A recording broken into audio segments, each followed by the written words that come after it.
మనం చనిపోయినా 10 మంది జీవితాల్లో వెలుగు నింపవచ్చని నిరూపించారు ఆ కుటుంబ సభ్యులు. వనపర్తి జిల్లా కొత్తకోట మండలం కానాయపల్లి గ్రామానికి చెందిన రాము అనే యువకుడు బైక్ పై నుండి కిందపడి బ్రెయిన్ డెడ్ తో కోమాలోకి వెళ్లాడు. యశోద హాస్పిటల్ డాక్టర్ల సూచనతో కుటుంబ సభ్యులు రాముడి అవయవాలను ఇతరులకు దానం చేసేందుకు అంగీకరించారు. ఒకవైపు తమ బిడ్డ చనిపోయి విషాదంలో ఉన్న కుటుంబం ఎంతో సహృదయంతో ఈ నిర్ణయం తీసుకున్నారు. ఇక ఇదే అంశానికి సంబంధించి మరింత సమాచారం మా ప్రతినిధి శంకర్ అందిస్తారు. అవయవ దానంతో అందరికీ ఆదర్శంగా నిలిచాడు కానాయపల్లికి చెందినటువంటి రాము అనే యువకుడు.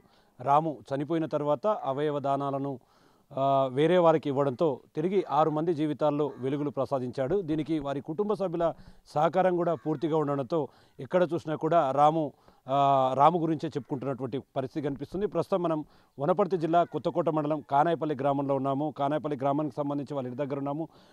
ప్రస్తుతం మన దగ్గర వాళ్ళ కుటుంబ సభ్యులు, వాళ్ళ చిన్నాన్న శాంతన్న గారు కూడా ఉన్నారు. ఆయనతో కూడా మాట్లాడదాం. అన్న, చెప్పండి అన్న, ప్రమాదం ఎట్లా జరిగింది, అసలు అవయవ దానానికి మీరు ఎట్లా ముందడుగు వేశారు? అంటే రాత్రి 12 తారీఖు నాడు రాత్రి 9:30 గంటలకు మన రాన్పేట స్టేజ్ దగ్గర బండిని తోస్తూ స్కిడ్ అయి పడ్డాడు. అక్కడ నుంచి హైదరాబాద్ సోమాజిగూడ యశోద హాస్పిటల్ తీసుకెళ్ళాము. అక్కడ ఒక 2 డేస్ పెట్టుకున్నాం. 2 డేస్ పెట్టుకున్న తర్వాత బ్రెయిన్ డెడ్ అయింది, మొత్తం రక్తం గట్టింది, బతకడని చెప్పిండ్రు డాక్టర్ల సలహాలు వాళ్ళు చెప్పి బ్రెయిన్ డెత్ అయిన వాళ్ళకు అవయవాలు దానం చేస్తే బాగుంటుందని మాకు మోటివేషన్ చేసిండ్రు.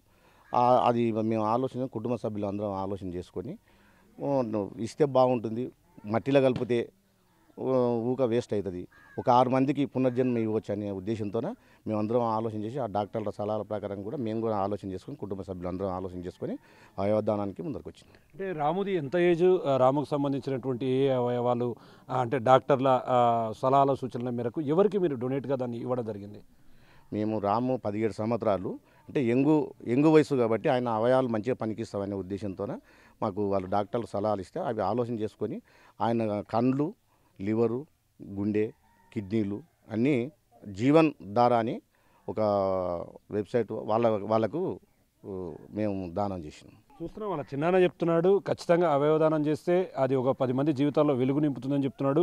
మేజర్గా వాళ్ళ బావగారు, అంటే మేజర్గా ఆయనతో సంబంధాలు ఎక్కువ, వాళ్ళ బామ్మర్ది దగ్గర ఆయన బావగారు కూడా ఉన్నారు. అన్న, చెప్పండి అన్న, అసలు ఈ ఐడియా బాగుంది, అంటే అవయవదానం ఇవ్వడం ఒక గొప్ప విషయము. దానికి సంబంధించి అక్కడ వాళ్ళు మీకు కల్పించిన అవగాహన కావచ్చు, డోనర్స్కు సంబంధించినటువంటి లిస్టు, ఈ వ్యవహారం అంతా దగ్గర నుండి చూస్తున్నప్పుడు ఏమనిపించింది మీకు? ఫస్ట్ మా బామ్మర్ది చనిపోయిన బాధ మాకు చాలా దుఃఖం, ఒక తీరని లోటు మా బామ్మర్ది ఈరోజు లేదు. ఎందుకంటే చిన్న వయసు బాబుది, ఇప్పుడు జీవితంలో అడుగు పెట్టే వయసు, ఇప్పుడు జీవితంలో సక్సెస్ అయ్యే వయసులో చనిపోయినందుకు చాలా బాధగా ఉంది. ఆ తీరని లోటు అందరికీ మాకు ఇప్పటికీ ఉంది. ఆ బాధతో పాటు మాకు సంతోషం కూడా వచ్చింది. అరే, మా బామ్మర్ది 6 ప్రాణాలు కాపాడుతున్నాడంటే చాలా సంతోషం వేసింది. దాన్ని చాలా కుటుంబం అందరికీ వాళ్ళు అధైర్యపడుతున్నారు, వాళ్ళు బాధపడుతుంటే కూడా వాళ్ళకి మేము ఒకటే చెప్తున్నాం, మీరు రాము ఎక్కడ పోలేదు, రాము 6 మంది లోపల ఉన్నాడు, రాము ఇంకా బతికే ఉన్నాడు, రాము ఇంకా 100 సంవత్సరాలు బతికే ఉన్నాడని కుటుంబాల అందరికీ వాళ్ళ ధైర్యం చెప్పుకుంటూ రావడం జరిగింది. ఇప్పుడు జీవనాధార్ అని చెప్పి ఒక సంస్థకి ఇచ్చామని చెప్తున్నారు. జీవనాధార్కి సంబంధించి అక్కడ అంటే ఆల్రెడీ పేర్లు రిజిస్టర్ అయిన వారికి కూడా అవయవాలను అమర్చడం జరుగుతుంది. అక్కడ మీరున్న క్రమంలో మీరు ఇచ్చినటువంటి అవయవాలను ఎవరికైనా అంటే అది చేస్తున్నప్పుడు అంటే వారికి రీప్లేస్ చేస్తున్నటువంటి అంశాలు మీ దృష్టిలోకి వచ్చాయా? వచ్చాయి సార్. మేము అక్కడ ఆపరేషన్ థియేటర్కి ఆర్గన్ డొనేట్ చేయడానికి అవయవాలు తీసుకుని ఆపరేషన్ థియేటర్కి తీసుకున్న వెంటనే బయట ఆల్టర్నేట్గా అదే హాస్పిటల్, యశోద హాస్పిటల్లో ఆల్టర్నేట్గా కిడ్నీ ఒక 1 మంత్ నుంచి వాళ్ళ కిడ్నీ గురించి, ఆ బ్లడ్ గ్రూప్ కిడ్నీ గురించి వెయిట్ చేస్తున్నారంట. మేము అక్కడికి వెళ్తుంటే మేము ఏడ్చుకుంటూ కూర్చుంటే మా పాపకేమో మీ బాబు కిడ్నీలు ఇచ్చేది, మాకు చాలా సంతోషంగా ఉంది, మేము చాలా రోజులు మేము చాలా పుణ్యం చేసుకున్నామని వాళ్ళు మా దగ్గర చెప్పడం జరిగింది. వాళ్ళు చెప్పడంతో మాకు ఇంకా చాలా సంతోషమైంది. అరే, మా బాబు చనిపోతూ వెంటనే మా కళ్ళ ముందరనే ఒకరు ప్రాణాలు కాపాడుతున్నాడు, కానీ చాలా సంతోషం వేసింది. రాము గారి తల్లి మన దగ్గర ఉన్నారు, ఆమెతో కూడా మాట్లాడదాం. అమ్మ, చెప్పమ్మా, ఓవరాల్గా అంటే రాము గురించి మాకు కూడా ప్రత్యేకంగా తెలుసు, రాము చాలా వ్యక్తిగతంగా మంచోడు. ఓవరాల్గా మీరు అవయవ దానం చేసే సందర్భంలో డాక్టర్లు ఏం చెప్పారు, మీరు అటువైపు ఎలా మొగ్గు చూపారు?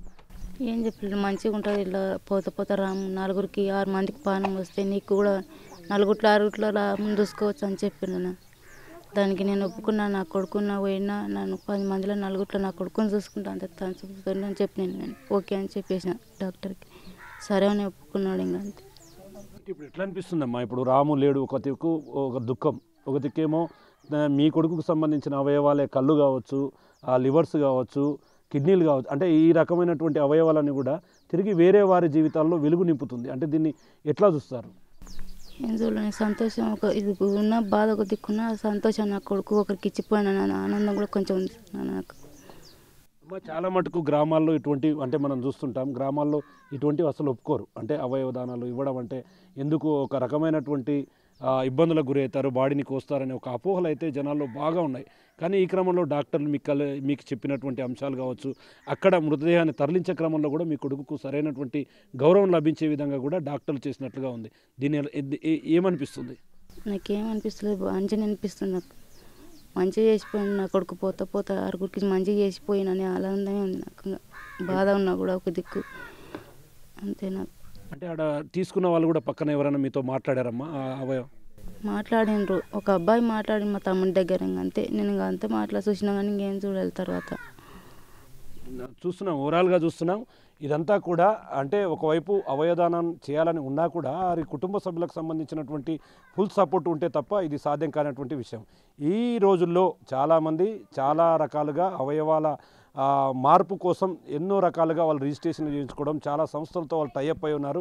ఈ క్రమంలో ఈ యొక్క ఆర్గాన్స్ దొరకక ఇబ్బందులు పడేటటువంటి పరిస్థితులు అయితే ఓవరాల్గా మనం చూస్తుంటాం.